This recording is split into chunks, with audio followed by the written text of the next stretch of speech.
James Dean was one of the most significant cultural icons of the mid-20th century. And yet not much was really known for certain about his personal life. For decades, people have speculated about his sexuality, and in recent times, he's been even considered to be a gay icon by some. Regardless of his orientation, he was certainly a star who exuded raw, unfiltered sexual energy and charisma. Granted, not everything we read online is true, but the web certainly has done wonders for researchers who attempt to piece the puzzle of the past back together.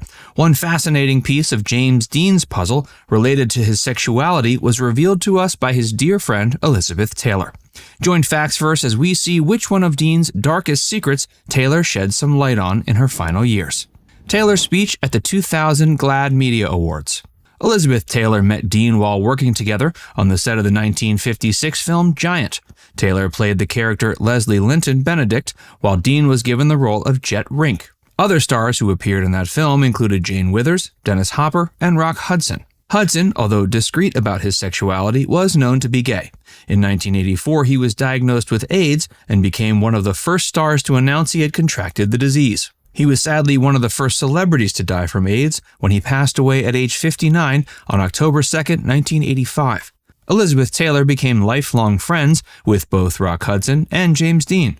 During the Reagan era, she was one of the first and most prominent celebrities to get behind AIDS fundraising. In the early 80s, she was given the nickname the Joan of Arc of AIDS.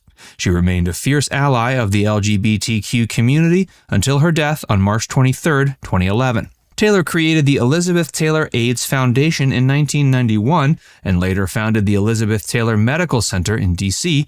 to offer free HIV and AIDS testing not long after.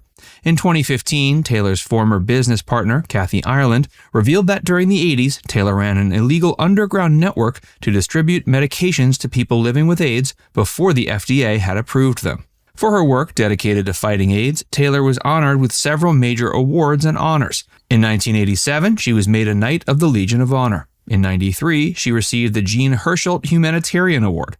The Screen Actors Guild honored her with a Lifetime Achievement Award for humanitarian service in 1997, and she received the prestigious GLAAD Vanguard Award in 2000. When accepting the GLAAD Vanguard Award, she gave a speech in which she referred to James Dean as gay. In the same speech, she also identified Rock Hudson and Montgomery Clift as members of the LGBTQ community. 3 years earlier, Taylor gave an interview with Pause Magazine's Kevin Sessoms in which she elaborated on James's sexuality while also revealing one of his darkest secrets. Taylor shared the shocking information under the condition that the interview wouldn't be published until after she died. Taylor told Sessoms that when James was 11, shortly after his mother passed away, he began being molested by a minister.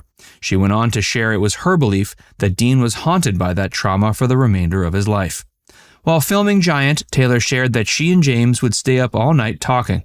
During the course of those chats, Dean apparently confessed many things to her. When Sessoms asked Taylor if Dean was gay, she replied by saying that when he died, James hadn't yet made up his mind about his sexuality.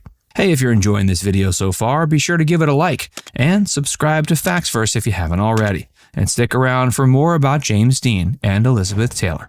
James Dean didn't want to limit his options. When James Dean was alive, he was once questioned about his sexuality and replied by saying that while he wasn't a homosexual, he didn't want to go through life with one hand tied behind his back. Hollywood columnist Joe Hyams later suggested that any gay activity James might have taken part in could merely have been a way of advancing his career. His alleged interactions with Rogers Brackett may have been an example of this theory in action. Screenwriter William Bast once referred to James as Brackett's kept boy.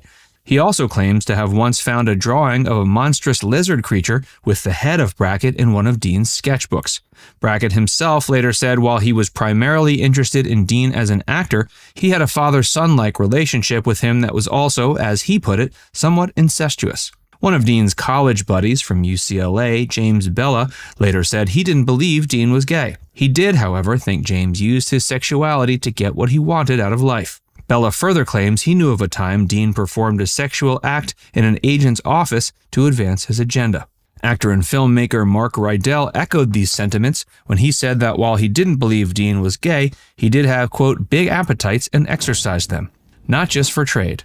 Although many of Dean's former colleagues and friends believed he had used his sexuality as a trade to get him a leg up in the industry, several of James's biographers tend to think otherwise. One of Dean's fellow motorcyclist friends and famed gonzo journalist John Gilmore claimed he and Dean had experimented sexually on several occasions in New York. Gilmore described these liaisons as bad boys playing bad boys, opening up the bisexual sides of each other. Gilmore later expressed he believed James was more gay than bisexual. Rebel Without a Cause director Nicholas Ray went on record as saying Dean was neither straight nor gay, rather he was bisexual. According to him, Dean stated on multiple occasions that he, quote, swung both ways. Martin Landau, one of Dean's good friends from the actor's studio, however, claimed that whenever he and James hung out, they would talk about girls. Elizabeth Taylor later confirmed this in her 1997 Pause interview, when she said that whenever she and Dean went out, he would flirt with women. James Dean's death. On September 30th, 1955, James Dean was tragically killed when he was involved in a two-car accident near Paso Robles, California. While Dean was pronounced dead shortly after paramedics arrived, the passenger of his vehicle and the driver of the other car both survived. After his death, Dean became the first actor honored with a posthumous Academy Award nomination for Best Actor. A James Dean monument was later placed near the place of his death on Highway 46 that still stands. James was laid to rest at Park Cemetery in Fairmount, Indiana. His grave has since become a pilgrimage site for many of his fans. Now it's time to hear from you. Do you think it was appropriate for Elizabeth Taylor to reveal James Dean's molestation secret as she did? Let us know in the comments section below. And before you go, make sure you give this video a like and subscribe to Factsverse if you haven't already. Click the bell icon to stay updated on all our latest content.